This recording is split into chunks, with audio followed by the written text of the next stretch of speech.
fexe leen ba dëgg rek nekk seen doole fexe leen ba bu leen yab seen askan xam leen ne benn patron rek la ñu am mooy le peuple sénégalais kon nag bu ngeen bañee seen askan yëpp leen lépp lu ngeen fi amee billahi Sidy Lamine joxu leen ko wallahi Sidy Lamine joxu leen ko.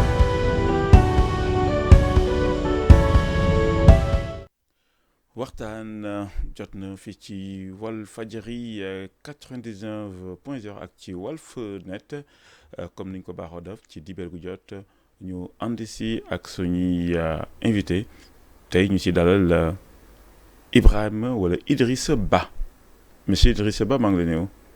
Benjamin maa ngi lay fay. di la remercier ci invitation bi.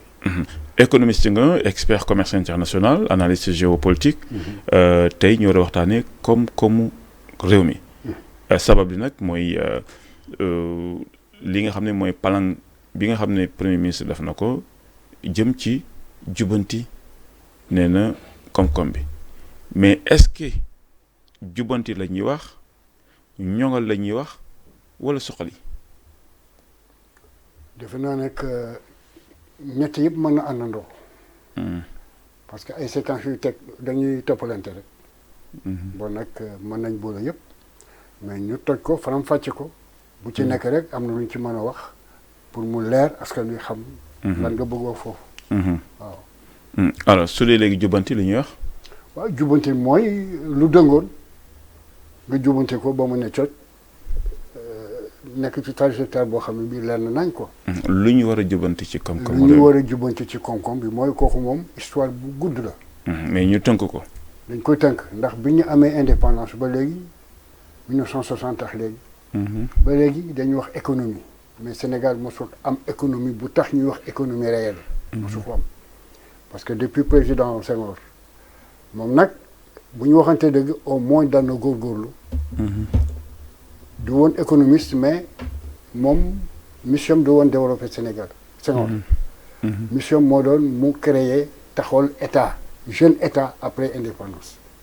mais malgré que fexe na lu nag pour taxawal état bi mais Senghor il faut reconnaître que aussi que li ñu waroon def tey Senghor moo ko jëkk a def maanaam monter ay industrie Senghor monter na fii ay industrie industrie yu mel ni textile métier à tisser.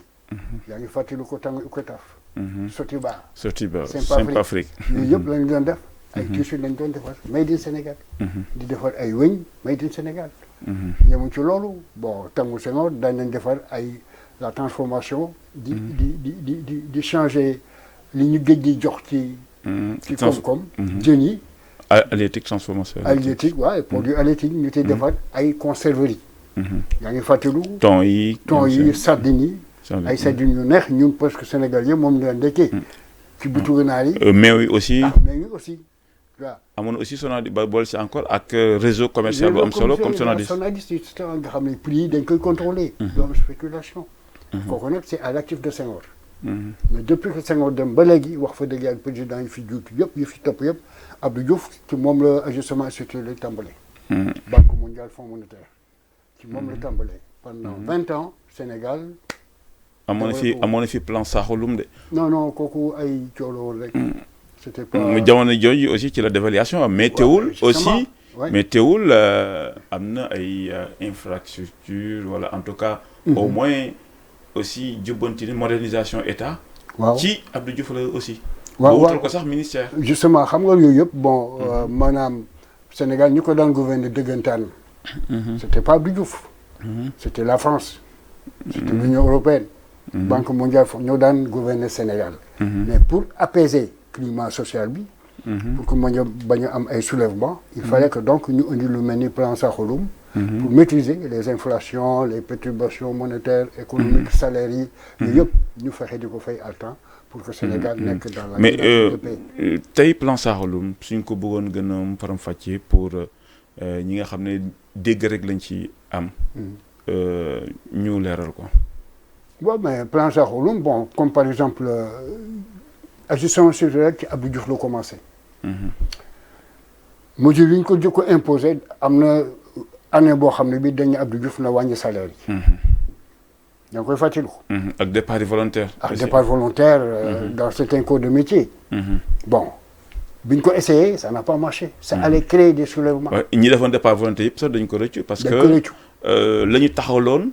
voilà muy ay PME. voilà PME yooyu benn doxu ci. ça n'a pas marché. te heureusement que ñu freiné parce que bu ñu ko freiné wul woon da doon indi ay soulèvement populaire te France. mën na supporter réewu Afrique bu nekk def soulèvement ba mu def Sénégal. ñoom Sénégal. c'est le bien à protéger. voilà pour mu bañ a am ay perturbations. voilà mais plan Zagholoum donc bi ñu ne. ñu wàññi fonds monétaire ak banque mondiale ne Abdou Diouf wàññi leen salaire yi. moins d'état plus d'état. moins de dépenses. alors bi ñu ko essayé ça n'a pas marché. wàññi salaire yi mais weer ba ca tegu Abdou Diouf dafa obligé. la ñu wàññi woon ci weer wala ñu tegaat ko ba pare yokk ci. parce que la mu doon jur naroon na indi ay benk ñenk ci Sénégal gii. voilà. kon mu doon loolu pourtant da doon jubanti de. waaw mais da doon jubanti mais jubanti boobu nag baaxul. parce que xam nga li nit ñi xamul mooy que banque mondiale fonds monétaire. dañu naan ay économistes lañu mais duñu économiste réel. xam lu tax. parce que lii réew mi dund ñoom xamuñu ko. dañuy basé wu ci ay rapport ay kayit yoo xam ne yi di def ay analyse ne bon nag mën nañ def lii autre central dafa cadrewul avec le réel. réalité Sénégal banque mondiale xamu ko da koy dégg nii rek. léeg-léeg ñu envoyé fay nit ñi. te économiste sénégalais yi ñoo leen di jox données yi. ñoo leen di jox données yi ak financiers sénégalais yi justement voilà. voilà ils ont le budget des États et essaient de les analyser. te en général ñooñu booy xool yal na ma yàlla baal bon bëgguñu seen réew. parce que ñoom bu tubaab bi kontaanee rek et puis encore dafa am lu ñu ciy def di leen di graisser di leen encourager ci poste responsable yu mag ñu teg leen fa donc. luy loo xam ne lii dana dalal xel ñoom rek moom la ñuy def. alors léegi kon ñu jóge ci plan Zagholoum jóge ci ay dévaluation à l'époque avec Abdou Diouf alors avec Abdoulaye Wade moom ban politique économique la def. alors Abdoulaye Wade contrairement à Abdou Diouf moom. C'était un homme indépendant libéral. Doctrine libérale moom la. Doctrine libérale bon xam nañu banque mondiale. même su fekkee sax des fois nee na moom social démocrate la. oui effectivement. oui c'est-à-dire que social interventionniste. intervention dafa am solo. parce que. il y a toujours l'intervention de l'État. de l'État oui pour maîtriser également. justement mais banque mondiale ak fond bu doon seen sego. intervention du am. c'est-à-dire que. Ils vont laisser les choses aller telles que se présentent. Le frère Bassia daan wax laisser faire laisser passer. Quel que soit alpha lu mu mën ci jur ëllëg pour ñoom état dafa war a croiser les bras. bañ a intervenir. xam nga loolu ñan lay arranger. entreprise yi. yu mag les multinationales. bu état bi croiser les bras ñoom ils sont contents parce que dañ leen di ñoom lu leen neex def. loolu nag dañu bëggul ñoom dañu bëgg président bi réew yi daan en tout cas bañ a sonal entreprise yi. parce que aussi même fekkee il y avait entre la privatisation et la nationalisation la moo si nekkoon meilleure option pour. bon pour la Banque mondiale pour le Fonds monétaire privatisation était la meilleure option. privatiser mais lan la ngay privatiser. li Sénégal am comme patrimoine nga xam ne ay secteurs yoo xam ni c'est inaliénable kenn waru ko privatiser. ñoom yooyu lañ doon wax ne gars yi nañ ko privatiser. lan lañ fi jot a privatiser par exemple bon il y a. comme actuellement su ma juumul hôpital santé. c'est la privatisation à outrance. bon non mais. ah ouais ah ouais on a privatisé le service xam nga le secteur primaire de base. santé éducation. énergie. transport. non je veux dire la société yi ñoo privatisé moom la. waaw pas peut-être le secteur mais yan société moo la nga xam ne privatisé nañ ko te suñ ko nationalisé woon moom mooy gën. waaw mais non mais secteur yi fi privatisé booy xool bari na bon j'ai un peu oublié mais en tout cas. lu mel ni en tout cas les hôpitaux. on les a privatisés. Sen'Eau privatisé nañ ko. Sen'Eau par exemple. Sen'Eau dañ ko privatisé. kan moo ko privatisé le beau-frère de Macky Sall. moom dafa ñëw jox tubaab bi ba pare jox leen facturation bi ak commercialisation bi. À part ça, il y a d'autres entreprises qui sont mais oui, privatisées oui, et qui devraient être nationalisées. Oui, mais Sen'Eau ak lan ci encore bon c'est pas j'ai un peu oublié mais en tout cas yow boo defee ay recherche di nga xam ne telle entreprise dañ ko privatiser. lu mel ni la Senelec ça a été privatisé. tu as tenu ñu Senelec c'est une société. waaw privatisé nañ ko je pense mais. oui effectivement dañ ko privatiser. nationalisé waat ko. après nationaliser ko woon. yooyu yëpp c'est des choses à ne pas faire. parce que dafa am un secteur yoo xam ni c'est souverain. c'est ta souveraineté il faut pas y toucher. quel que soit alpha. loo xam ne Sénégal moo ko war a doxal boppam de ce même sur le plan de la sécurité. lu mel ni énergie. ndox. kenn waru ko privatiser. mais xoolal pays bu contre Sénégal. en temps de guerre. mais pour empoisonner nit ñi dafa yomb. yaa yore ndox mi di ko doxal. lu la neex nga sotti ko ci. sécurité pour guddi lampe yi tout ça yooyu yëpp. c'est stratégique. c'est stratégique. et c'est souverain dañ ko war a protéger warul dem ci loxo yi ñeneen. voilà c'est ça c'est donc l'option d'une gestion patriotique. alors d'accord léegi avec Macky Sall option moom bi mu jëloon c'était aussi une politique de redistribution avec les bourses familiales par exemple. Ça a été aussi une bonne politique. À mon avis, c'était une utopie politique. Utopie là. Parce qu'une bourse familiale, pour que ça puisse impacter sur le plan social, à l'échelle nationale, mais il n'y a pas de discrimination. C'est pour tout le monde. Que tu sois APR ou pas. Mais bourse familiale, tout le monde n'y avait pas accès. Bon, il faut Macky Sall. nga dem ci délégué de quartier ñu bind sa tur. bon y a am na aussi carte égalité des chances également. bon mais kooku c'est un slogan. slogan la woon rek mais en réalité c'était pas pratiqué tu vois non ay slogan la rek. slogan maintenant. mais avec ce nouveau plan proposé par les nouvelles autorités premier ministre Ousmane Sonko nee na. dañuy def appui au ménage aussi. loolu soriwut ak.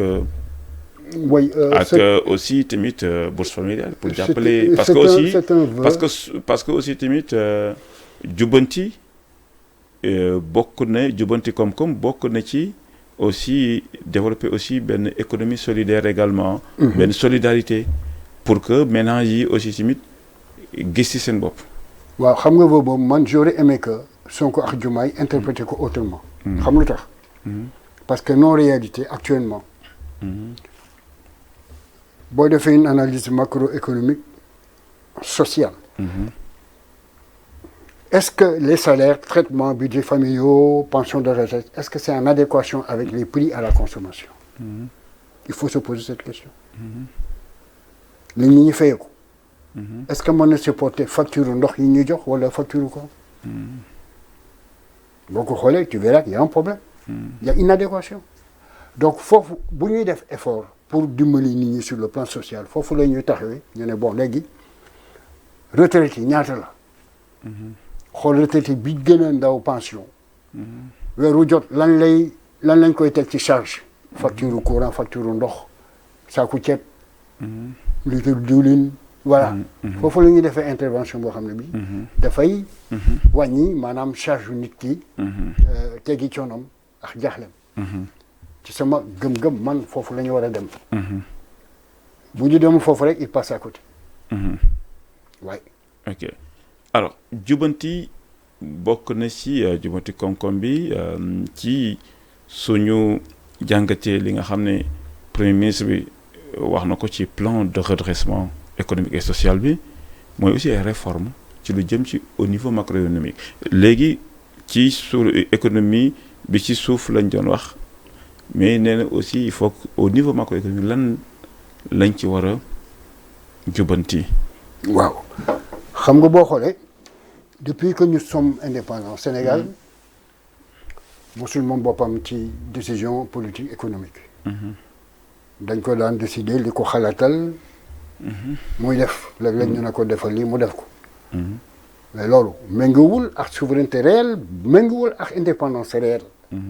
parce que bu amoon ñun sénégalais ñooy toog ñu ne bon ñun suñu économie nii lay doxee nii lañ koy jaarale nii la ñuy imposer ku mu neex xayrul ku mu neexul génn dëkk bi nga dem feneen. mais tel n'est pas le cas depuis indépendance Senghor ba léegi ba ci Diomaye ak Sonko heureusement ci la am rupture mooy maanaam la woon démb dootul nekk tey. du moins Diomaye ak Sonko loolu la ñu wax. loolu ñu bëgg pour que Sénégal doxe neneen. loo xam ne lii dootul dépendre ci kenn. te kenn du jógee bitim réew ñëw naan da nga leen di imposer ay xalaat lu mel ni Banque mondiale Fonds monétaire c'est fini. mais est-ce que souverainisme économique boobu ñuy wax est-ce que lu mën a nekk la. mais ci naka. mais lu mën a nekk la xam nga économie Sénégal tey fi mu toll nii. li ñuy wax dépendance économique. Sénégal amul industrie. industrie boo ko amul loo soxla. yére bi nga sol. kii du coton la. yére bi nga sol li ma sol nii. xam nga wëteen la. mais wëteen bi. anamu. moo ngi ñu ngi koy bay moo ngi Tambacounda. mais justement waaw ma nga Tamba mais utiliser wu ñu ko ni ñu ko war a utiliser. bu ñu defoon ay Sodefitex ngi fa. oui d'accord mais yooyu yëpp anamu ana coton boobu dañ koy jaay mu génn dem réew te duñ ci def benn transformation baaxul. or que ñun yow li nga sol nii buñ ko waroon tey. l'idéal mooy que li nga sol li ma sol yëpp mu nekk. ñu defaree ko fii made in Sénégal comme ni Senghor avait mis la Sotiba ak Lagos yi ak Lagos yi yëpp. voilà foofu bu amoon. Sénégal ñu ne Sénégal que léegi développé na. dépendrul ci keneen. mais li mu soxla yëpp ci tissu mi ngi koy defaral boppam. mais il faut toujours échange bi quand même mënul ñàkk. waaw non échange boobu du. ouverture bi échange bi du ci domaine boobu. un système préférentiel mooy maanaam su ma gisee loo xam ne sa réew. mi ngi koy defar ma bëgg ko. nga gis ci man loo xam ne bëgg nga ko. kaay ñu échanger. ci droit de douane yi la ñuy ngay wàññi man ma wàññi. comme ça bu ñëwee ci réew mi doo am impôt maanaam doo am ay taxation douanière yu bari. consommateur bi dana ko mën a jël sans grande difficulté. mais boo xoolee loolu yëpp amuñu industrie donc li ñu sol yëpp dañ koy jéggaani te at mu jot xam nga ñaata la ñuy dépensé ci textile. 450 milliards. ci ay tissus. 450 milliards au minimum. bari na dafa bari loolu. mais imaginez tey tissu pour defar ko à base de coton. du wëteen a koy defar. wëteen foo ko saxal ci Sénégal mu sax. xaw ma def seetlu nga wala seetlu ko. te li muy soxla ci ndox bariwul. wëteen. li gerte soxla ci ndox. pour jébbi wala beneen produit fekk ci wëteen. wëteen bu tawee benn yoon boo ko kii mu sax jeex na bu tawee encore baax na bu tawul tam bu sikkanam kii mu jox la wëteen. xale yi dugg ci géej gi buñ ci jëloon lu mot ne leen bon léegi du ngeen dem fenn ñëw leen ñu jàngal leen. lan mooy ouvrier agricole. spécialisé ci bay wëteen. buñ ko defoon. Sénégal yaatu na waay boo xam ne bii dinañ mën a def ay école agricole. Anambé Kédougou Fongolembi partout xale yi di jàng métier mbay wëteen. mais loolu pour mun a am il faut aussi encourager le secteur privé. pour ñu entreprendre. oui n'est-ce pas. waaw.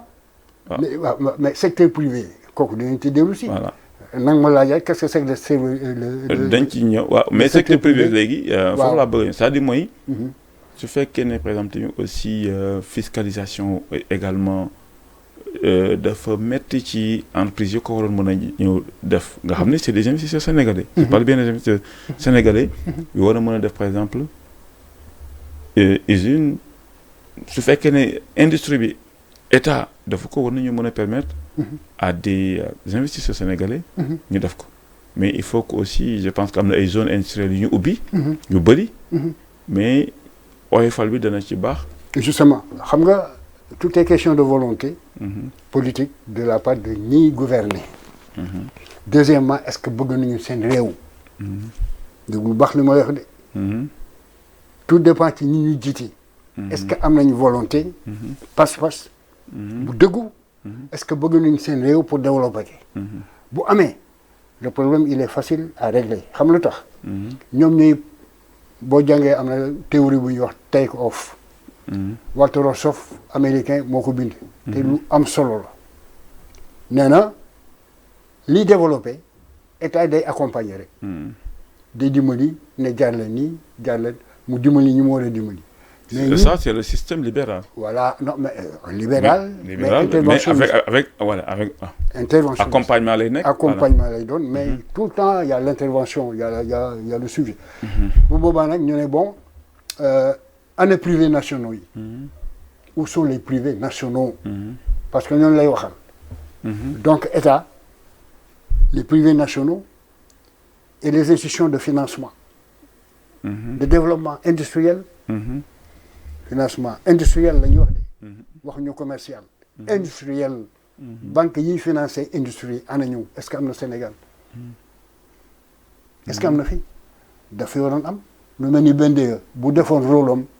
yow boo ubbee entreprise coton ne damay bay wutel nga dem ñu jox la milliard boo soxla nga woo xale yi di leen fay. pourtant banque yaa ngi def mais entreprise yi des fois ñu dul solvable aussi. problème de solvabilité la aussi. non dañ leen di freiner. waaw li ñu leen war a wax ku leen di freiner ku leen di freiner. on les freine c'était pour empêcher le Sénégal de se développer. Ah bon. Il y a le lobby international surtout français Banque mondiale Fonds monétaire pour ñoom Sénégal warul développer parce que bu développer day génn ci seen loxo. est-ce que loolu di perception rek est-ce que. non mais c'est une réalité. non parce que. c'est une réalité. Union européenne donc yow. non c'est une réalité. non xam nga yow spécialiste nga mondialisation. waaw mais avec n'est-ce des pas preuves. géopolitique. xam Avec nga des tamit preuves. aussi quand on parle de mondialisation. avec tamit des preuves également. dama ci am preuve. mënuñu tamit renfermer wu ci. mais suñu non bopp sans. c'est pas le fait de se ubbeeku. renfermer. je te donne un exemple.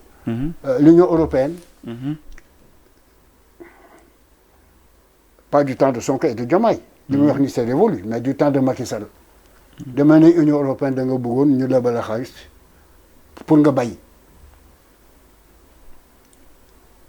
pour nga bay pomme de terre wala oignon. Union européenne de la carrément du mu la lebal. parce que ñoom seen pomme de terre ak seen soble bi ñuy bay. ñoo ñoo koy consommer. voilà ñoo ñoo koy consommer. du Sénégal. bu ñu la dimbalee ba ngay bay soble ak pomme de terre soble bi jógee Europe yow loo koy doyeeti doo ko importer. loolu lañ ci xam ñu ne nag léegi on va les rendre dépendants de nous lu ñu soxla nañ ñëw ci ñun mais duñ leen bàyyi ñu bay ko.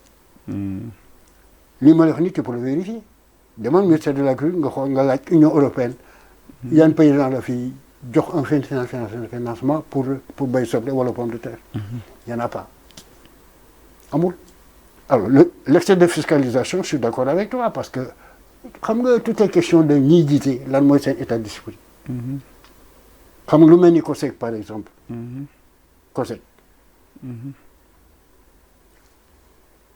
le COSEC tey yow boo importé produit boo mënti importé mu jógee bitim réew ñëw la douane sénégalaise t'impose une taxe fiscale douanière de 0,2% de la valeur CAF.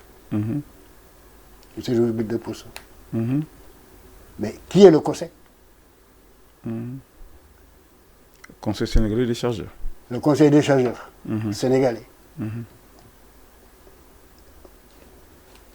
Conseil chargeur sénégalais ñaata moo fi am nekk sénégalais authentique. wax ma. Marceline. Il n'est pas sénégalais. Bolloré. Il n'est pas non plus sénégalais.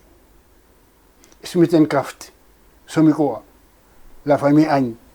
Mais est-ce que aussi timide nos entreprises aussi waruñu liggéey pour être plus compétitives aussi. Ouais, mais c'est aussi attends, une question de compétitivité. C'est une question d'aide qui doit venir de l'État. Je ne sais pas du take-off. wax naa la mooy take-off. C'est-à-dire que État bi moo war a dimbali ces entreprises, ces entrepreneurs dooleel leen ne leen léegi soyez compétitifs, soyez des. Voilà. Kon des capitaines d'industrie. yaa ngi dellu ci li ma la c'est-à-dire que c'est moo tax ma ne la dañu war a secteur privé bi ñu encourager ko loolu la léegi encouragement boobu aussi bokk na si tamit. waaw mais des fois ñi nga xam ne c'est-à-dire que am na sanction positive am na sanction négative am na donc entreprise yi nga xam ne vraiment aussi ñoo ngi nekk ay jàmbaar aussi tamit des fois ñoo am bonus fiscal aussi tamit. pour ne pas dire ay amnistie mais au moins loolu c'est ce qu'on appelle le drawback. Voilà. Senghor daan na ko def. Voilà. Le temps de Senghor ça existait le drawback. Voilà. Qu'est-ce que c'est? dañ daan ristourner toute entreprise sénégalaise qui parvenait à exporter. Alors, sur la base des déclarations d'exportation, boo demee ministère des Finances ñu accordé benn ristourne. Ça existait. Voilà. Ça existait. Mais pourquoi ñi topp ci Voilà. Senghor defuñu ko? Donc c'est une bonne pratique qu'il faut. Ouais, mais non, ouais, qu'il faut réactualiser. Voilà. Qu'il faut réactualiser. Moi, j'aurais aimé rencontrer Sonko pour dire que voilà, mais li ñu doon def. dañ ko defaat. ak yeneen ak yeneen. Voilà parce que am na yu bëri ay bonnes pratiques yoo xam ne parce que loolu moo doon tax justement yenn industrie yenn entreprises yi nga xam ne ay privé ko doon moom. parce que aussi dañ leen doon comme li nga xam ni jàppale encadré. ñu dem mais parce que aussi tamit yenn entreprise privée aussi ñoo mën a jàppale état bi. ci même parce que état rôle am du développer. voilà Non, mais il y a ces entreprises là nga xam ne tey même dañuy participer sax ci lutter contre le chômage. yaa ngi ñëpp mënuñoo dem fonction publique. ñi mënuñ dem fonction publique privé bi absorbé leen. Ouais. Ça aussi c'est important. C'est Donc ça, il faut aussi encourager les privés, n'est-ce pas? Je suis tout à fait d'accord avec toi. C'est comme ça que les choses devraient se passer. Seulement, une fois de plus encore, tout dépend de l'état mental de nos autorités. Est-ce qu'ils aiment leur pays? Est-ce qu'ils aiment le développer? Alors yow bi nga déggee tey le premier ministre mu wax plan bi yow lan la jox? Est-ce que fa nañ jëm wala? Le mu jox c'est un bouquet de bonne volonté. Bouquet de bonne volonté. Seulement, en tant que spécialiste, économiste, j'aurais aimé que ça soit planifié. Li mu wax yëpp dañ koy planifier dans le court, le moyen et le long terme. Il a parlé de planification, en tout cas stratégique, avec des indicateurs de performance. Voilà. Il a dit que donc peut-être ci première étape bi est tellement importante. Tu ne peux pas développer un pays sans planification, c'est pas possible. C'est quasiment impossible. Il faut planifier. nee na yooyu yëpp ne après dañ ko planifier. Ouais, ben justement. Avec des indicateurs de performance, avec même des contrats même de performance. Mais quand c'est fait dans les règles de l'art, moi je suis content. Honnêtement, ça me rassure que de voir que le Sénégal a de bons planificateurs. Ouais, mais il suffit pas seulement aussi de planifier, il faut aussi suivre et évaluer. Loolu laa la bëggoon wax. Xam quand on parle de planification. Normalement ministère bi gën a am solo. C'est le ministère de la planification. On devrait diriger un super ministère. Kooku ministre du plan de mais léegi planification budgétaire. Non, ministère du plan dañ ko dugal voilà. Économie léegi am na yoo xam ne dañ ko xaw a tas. des fois économie Banque mondiale ñoo leen di wax non yooyu dindi leen ko ñooñu baaxuñu sëñ bi ñooñu xamuloo leen da leen di dégg rek mais xamuloo leen ils sont pernicieux et mauvais baaxuñu ci réew. moo tax il faut avoir la tête froide et beaucoup de fermeté. Man du ma jàng li nga jàng ba pare nga ñëw naan da nga may imposer foo ma ko defee ma ne defuma ko. te boo moytuwul sax ma ne lii ngay wax nii c'est pas de la science. wax naa la le système multilatéral par rapport au système bilatéral. OMC il n'applique pas un système scientifique. Académique c'est une politique. Purement et simplement érigée par le consensus de Washington. Parce que la science techniquement mën na lu jox preuve que un échange bilatéral basé sur un système préférentiel ça profite à deux États. Mais le multilatéralisme ça ne profite pas et je te donne un exemple concret. Exemple bi ma lay jox déglu ma bu baax. xam nga API accord de partenariat économique. Union européenne moo ñu ko bëggoon fourguer.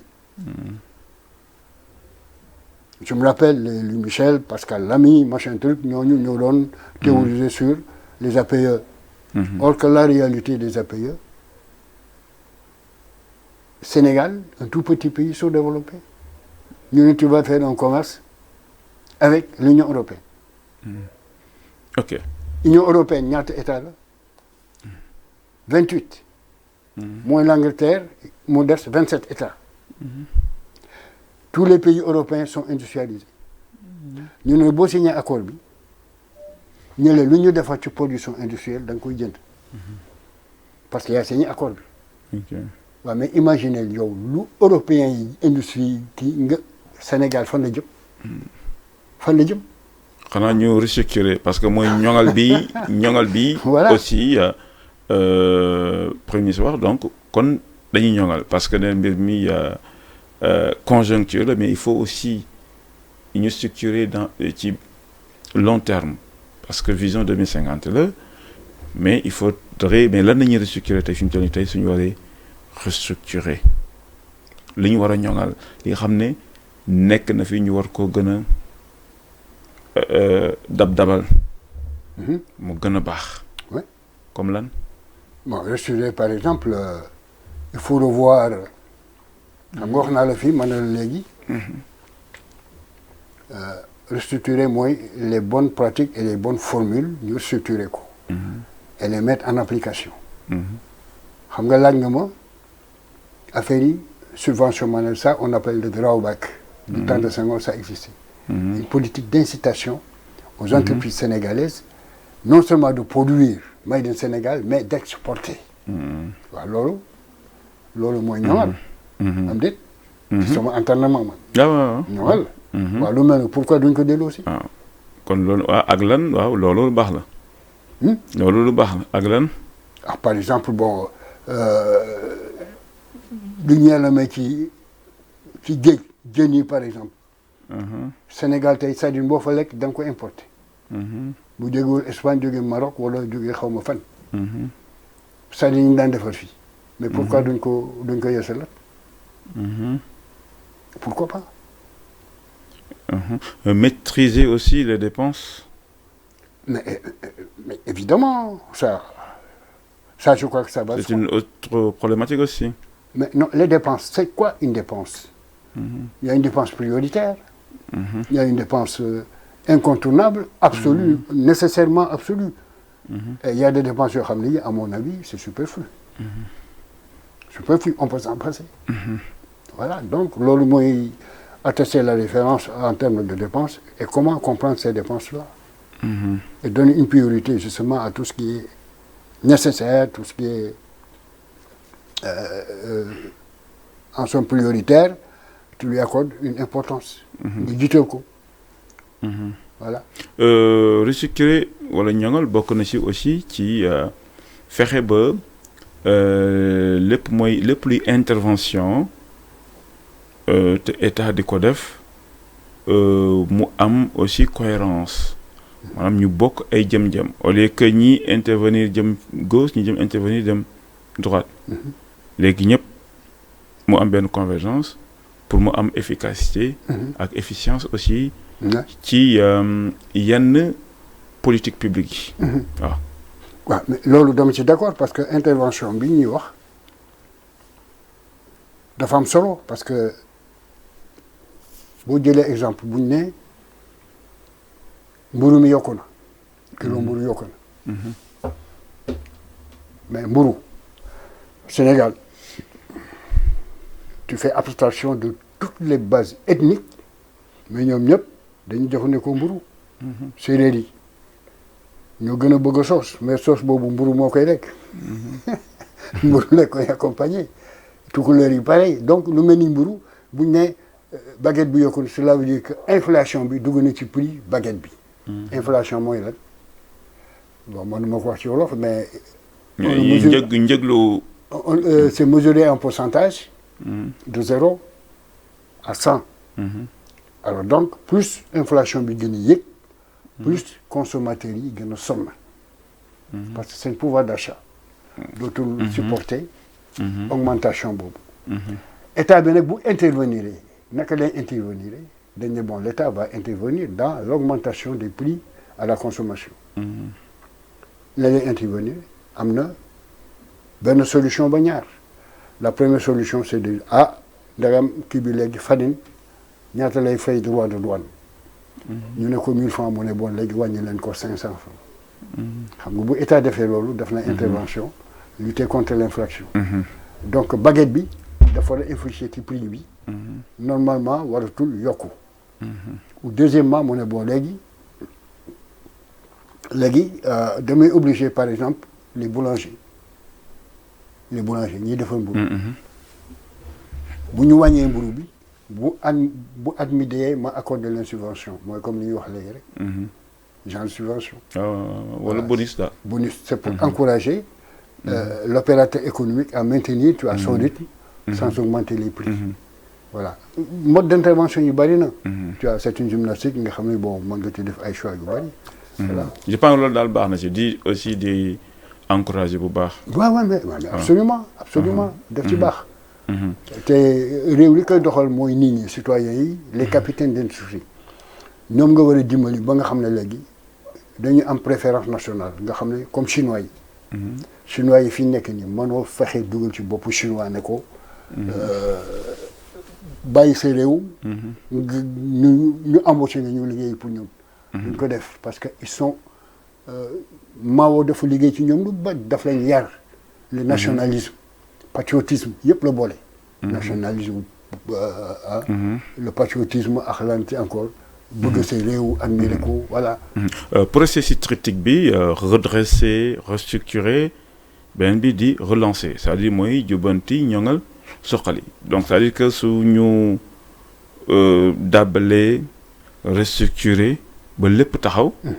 ba nga xam ne léegi parce que comme on dit li redresser mooy. li ñuy redresser mooy lu jeng. waaw lu jeng waaw. suñ ko jengee ba restructurer ko mooy. taxaw na. taxaw na waaw. su taxawee nag. ñu jox ko dañu war a relance voilà mu yéeg voilà léegi nag mooy suqale bi. léegi lan lañ war a suqali ba nga xam ne tey Sénégal dina naat ku tiim Sénégal sax ci avion sax gis ne Sénégal naat na. waaw loolu Sonko moom lay lancer nii comme message Sonko vraiment ce garçon là nañ ko ñaanal yàlla sàmm ko moom lay relancer. peut-être que waxam nit ñi duñ ko dégg. dans un premier temps mais boo ko xoolee bu ci biir lu mu la wax rek boo yóbboo nga góorgóorlu parce que lu baax la pour réew mi te wane na ne moom dafa bëgg Sénégal il a prouvé xam nga keneen kuy war a prouver que moom bëgg na Sénégal mais Sonko en tout cas il a prouvé qu'il aime bien ce pays là ndax nañ waxante dëgg parce que tam dëgg yàlla moo ko bëgg moi je suis pas par parlo politicien non ku liggéey mën a yàgg liggéey ku liggéey mën a carrément liggéeyu loo voilà donc il faut l'aider parce que li muy def nii c'est une relance Sénégal nekk na ci dans un domaine particulier nga xam ne politique bi ko daan animé c'était un système ultra capitaliste nga xam ne le plus riche devient toujours plus riche le pauvre devient plus pauvre alors mu ñëw casser ko et il propose autre chose boo xam ne bii il y a l'équité il y a le social il y a machin truc comme li nga wax léegi ne moom la proposé pour les ménages des trucs comme ça mais ça c'est de belles choses qu'il faut encourager. voilà. alors mais fan nañuy financer fan nañ moo nekk li nga xam ne war nañ ko mën a financer ñoo ngi wax naan financement bleu suñu financement bleu mooy financement yëpp jëm ci waax yi ci géej yi donc war na maanaam mooy projet yi yan projet yi nga xam ne moo ngi jëm ci géej gi ak waax yi war nañ ko mën a financer. ba tey mu amal njëriñ askan wi. waaw xam nga dama la wax léegi ma ne la ça dépend du système de planification. boo planifier immédiatement tu as l'obligation de mettre en place des plans directeurs. plans directeurs yi nag dafa am benn boo xam moom le plan directeur national. nga démembré ko à l'échelle régionale plan directeur national plan directeur régional loolu mooy yoon tu auras beaucoup plus de visibilité te nit ñi ci li ñu gën a comprendre lan mooy planification ak loo bëgg a def nga ne bon fii ak juróomi at Dakar bëgg naa mu mel ni Thiès bëgg naa mu mel ni Tambacounda bëgg naa mu mel ni loolu plan boobu. plan quinquennal waaw. am na triennal décennal bon voilà si bi ça dépend ci option yow bi ngay wax. mais loolu boo amee léegi le plan directeur national mooy guider yeneen plan yi nga xam ci région yi. mais bon Tambacounda région de Tamba région de Diourbel région de li lañ fa prévoir en 2 ans 3 ans war nañ ko mën a réaliser. mais ci wàllu wax yi financement bleu. comme je dis que mooy yi nga xam ne ci géej gi lay génnee lay jóge wala financement yi nga xam ne voilà lan nañ fa war a financer. ci ay projets yi nga xam ne waaw xam nga loolu ministère dana amoon parce que tey pêcheurs yi xale yaa ngi dem di jël géej gi. di dem alors que pourtant war nañu mën a am ay projets yi nga xam ne. justement ñoom dañ toog. oui voilà mais loolu ministère bi nga xam ne bii moo concerne secteur boobu chaque secteur normalement dirigé par un ministère. mais ministère yi la ñu wax nekk léegi yow. ce rôle mooy que chaque année del suñu un plan géej gi lan lañ ci am ci koom-koom at mu jot ñu ne temps ñu ne bon léegi. l'économie maritime. l'économie maritime. nañ ci def lii nañ ci def lii installer industrie de transformation des produits halieutiques et cetera atteindre définir ay options yoo xam ne yi. ay objectifs yoo xam ne yi ils seront obligés de le faire. parce que genre concurrence lay doon. Voilà donc je crois que c'est une question de gestion et de gouvernance et même de ci relance boobu bokk na ci parce que soo xoolee déficit budgétaire bi déjà bëgg nañu mu wàññeekuwaat dafa jóge woon ci 12%, 8% ci jamono ji ñu nekk léegi nee na aussi bëgg na ko yóbbu ci moins 3%. ci moins 14 la jóge woon moins 12%, moins 8% ci fi ñu toll nii maanaam 2025 bi donc dans 2 ans ñu gën a wàññiwaat déficit budgétaire bi yóbbu ko ci moins 3%. loolu ci yan anam la mën a nekkee. waaw kooku il faut nga am léegi ce qu'on appelle la comptabilité nationale. Tu as un indicateur lu ñuy wax le tableau de Léontief. boo ko taalee ñaari rubrique nga ciy gis. rubrique recette rubrique dépense. Tableau des opérations financières. C'est pas TOF wala c'est pas le TOF. Non le tableau de Léontief. La comptabilité nationale. boo ko ubbee ma ne ñaari rubrique nga ciy gis en général. le tableau la rubrique des recettes. et la rubrique des dépenses.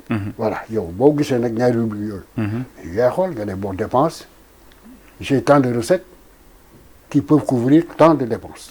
Mais concrètement yan nan nañ mën a def ba laa léegi tey soo ubbi woon tey rek tey sa tableau boobu rek nga ne léegi ñoo ngi toll ci 3% ci 2027 lañ ko soxla mais yan action yu concrète la nañ mën a def ba léegi déficit budgétaire boobu parce que su fekkee dañuy continuer di def ay levée de fonds est-ce que levée de fonds moo koy réglé y a des recettes yu ñu war a jëlee ci fiscalité bi y a des recettes yu ñu war a jëlee ci recettes douanières yi mais aussi entre autres taxes aussi loolu ça doit mën a nekk aussi ay njëriñ peut-être yooyu su fekkee ne suqali bi am na solo xëy na ñu àgg ci moins 3% de l'art ci 2027. ma ne est-ce que loolu rek moo koy yóbbu ci moins 3% wala am na yeneen. yeneen. non li koy yóbbu foofu une fois de plus encore c'est question de volonté politique de la part de ceux qui nous gouvernent. yan sentiment ñoo leen animé. parce que wax naa le tableau de Léontief. recettes dépenses. dans la rubrique des recettes nga prévoir ay taxes douanières yoo xam ne yii. le COSEC wax naa la ko. c'est une aberration. c'est un racket d'État. parce que on a compris ñan ñoo ko créé woon c'était sous Abdou Diouf. il fallait récompenser les gens qui l'aidaient dans sa campagne politique pour préparer les présidentielles. est-ce que nekku ne parce que jamono moo ko laajoon. waaw mais si tu veux bon. voilà enfin, c'est ça. à chaque jamono avec son contexte. voilà c'est ça mon ami bon. voilà lu si nekk ak jamono. waaw léegi nag lu si nekk ak jamono nguur gu nekk aussi mën nga ñëw nag léegi nga ne lii weesu na jamono. xaaral ma moderniser ma indi lu yees li gën a méngóog. waaw man naa li sama xel nangu. rationnellement mooy at bu jot nga gis ne yow am nga lii comme recette. dépense baa ngi nii nga xool lan moo ci priorité. loolu sëñ bi jafewul. mais on est obligé d'en parler. waaw mais loolu xam nga affaire de dette bi ñuy wax moom nee na justement la dette cachée là.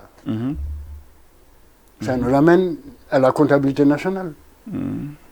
entre les dépenses. pourquoi ñu nëbb dette boobu. non dette yooyu ñuy wax mooy dette yi nga xam ne. dañ dette intérieure la li ñu leb ci banque. banque yi nekk fii ci biir réew mi. ah te feeñul ci comptabilité publique bi loolu la ñuy. loolu la ñuy wax. dette yi waaw. mais quel que soit alpha warul. voilà kon dette la waaw dette la. waaw mais c'est juste pour dire que loolu la. ah warul nekk. warul nekk. quelle est l'explication. boo analyser à fond nga xam ne cette dette là pourquoi ñu koy nëbb. après tout suñu xam-xam bariwul mais nag on raisonne parfois. et nous sommes informés aussi. xam nga Banque mondiale Fonds monétaire du ñu amati taalibe bu mel ni Macky Sall ci ñu mun leen dégg leen nangul leen obéir leen. non mais est-ce que toll ñu aussi ci réel politique xam nga aussi da nga toll fenn fi nga xam ne. mais da nga bëgg. li ma lay wax nii mooy réel politique. xaaj bi dugg ci. mooy réel politique li ma wax pourtant réel politique la di. xam nañ ne Macky Sall son pouvoir était vacillant xam nañ ko. qu'il allait quitter le pouvoir mais ñoom bu demee léegi. kan mooy remplacer Macky Sall. est-ce que ñiy ñëw dinañ nekk talibé Fonds monétaire ak Banque mondiale wala non. par hypothèse ñu gis ne que Sonko. bopp bi dafa dëgg. mais am na benn professeur économie bu xarañ professeur Amane Ndiaye xaaral rek. oui parce que foofu noonu professeur Amane Ndiaye beneen gis-gis la ci am. mooy suñu consultant fii ci Walfadjri. à chaque fois ci économie da ci àddu. mais moom nee na FMI moo gën a yombale taux yi mu leen ko jox parce que c'est presque taux nul pratiquement donc état yeeg ko soxla donc FMI nee na moom amul benn état bu ko mën a wan ginnaaw moom il est pour ça. bon ce Amane Ndiaye là il est pro Banque mondiale FMI je n'ai rien contre lui. Il a ses idées moi j'ai les miennes. je ne partage pas son analyse. voilà. partagé ma ko parce que son analyse n'est pas rationnelle. c'est pas du tout rationnel. Et quand il dit que c'est le non c'est l'analyse d'un intellectuel comme vous l'êtes d'ailleurs. Justement voilà. C'est un intellectuel. Voilà il a donné ses je ne partage pas voilà. je ne partage pas. voilà mais voilà. parce que xam nga quand tu dis que ils offrent le avec beaucoup de souplesse des crédits ou des dettes yoo xam ne yi bon c'est modulé sur le temps et l'espace. Avec moins de contraintes je suis pas d'accord parce que pourquoi obliger parfois les pays africains à ne pas toucher à la dette mais d'agir sur les encours. Ça pose un problème. C'est-à-dire que la dette elle est retardée. doo ko fay mukk ba àddina yi tuuti. mais intérêt yi buñ ko calculer bon léegi fayal intérêt yi encours bi nga bàyyi ko fële c'est pas humain c'est pas rationnel non plus. subventions yi aussi ci toujours ci wàllu jubbanti bi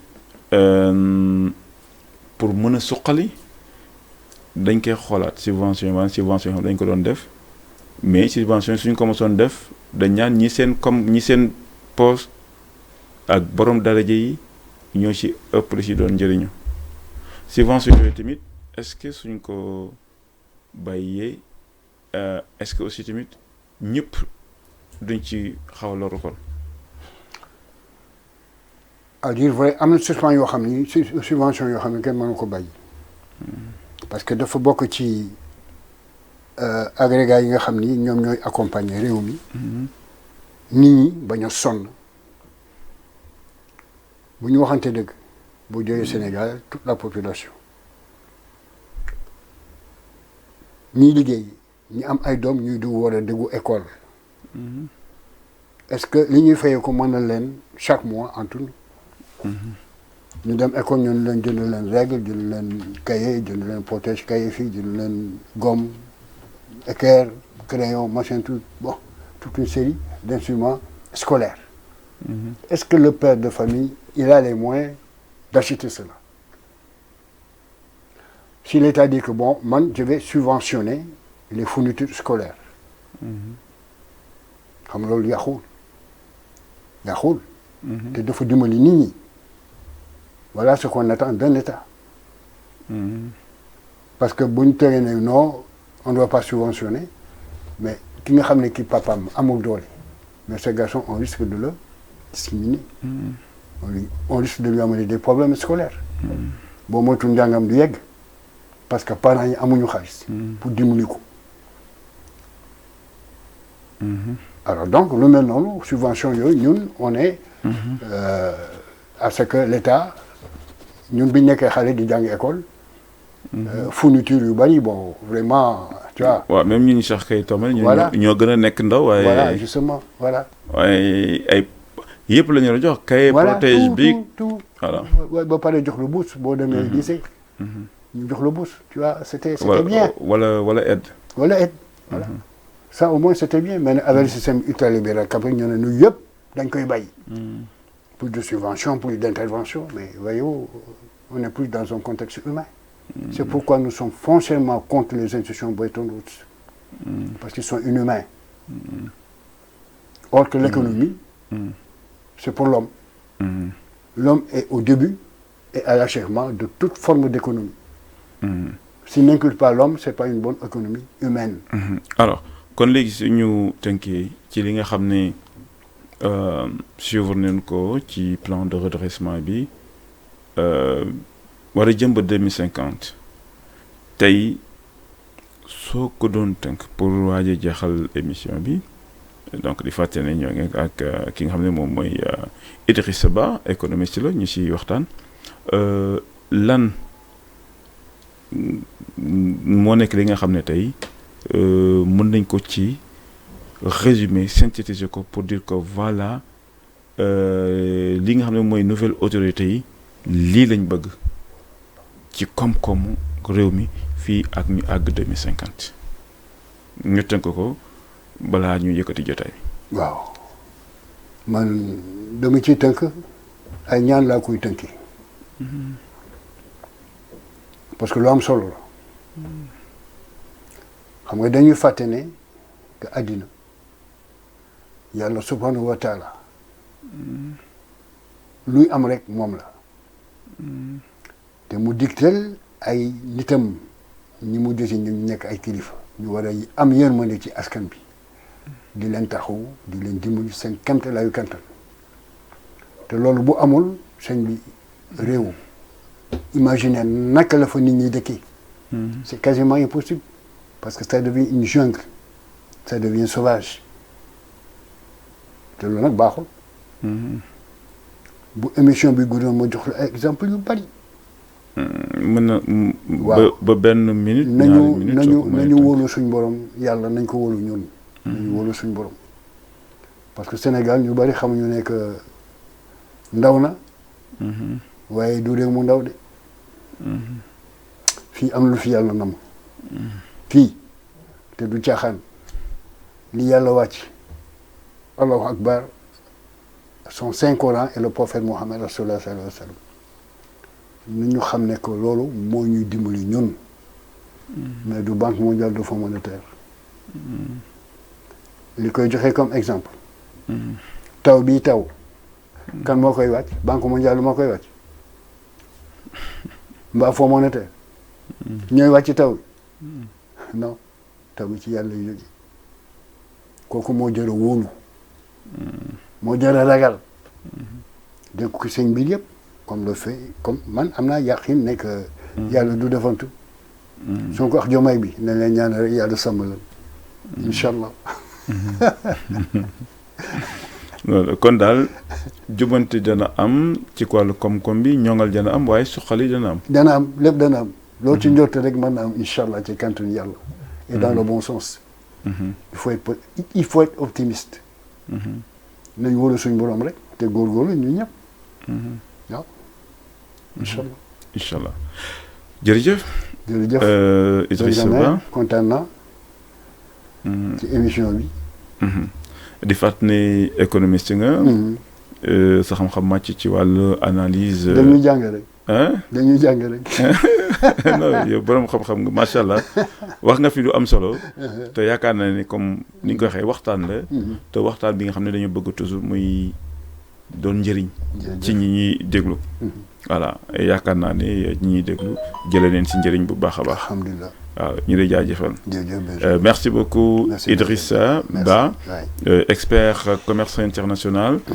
nekk tamit xam-xamat ci wàllu géopolitique ñu doon càmbar ak waxtaan lu jëm ci wàllu plan de redressement économique et social bi nga xam ne tey le premier ministre mu ngi ci doon wax ci àjjuma ji tey ci waxtaan ci dibeer gi ñu ko doon yaatal kon mbokk yi lii lañ fi indiloon ci waxtaan ci kàddu gi Ibrahima Benjamin Diagne janook ak Mohamed mi yor wàllu xarale gi ak réalisation bi jaa ngeen jëf di jaajëfal tamit Assane Gueye ci coordination bi jaa ngeen jëf ba dibeer bi di ñëw incha allah seen beneen émission waxtaan.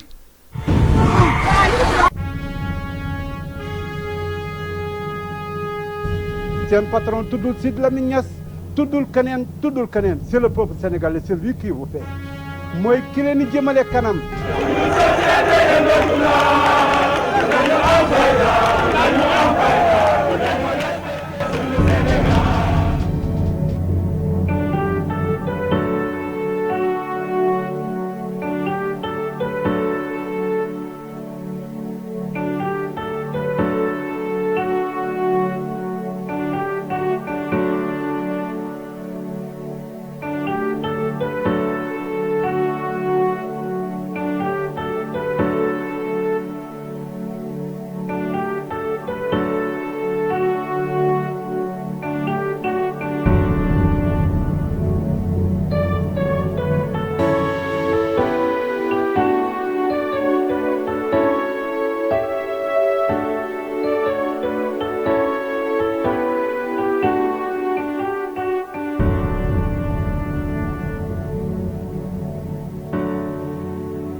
Walfadjri, la voix des sans-voix.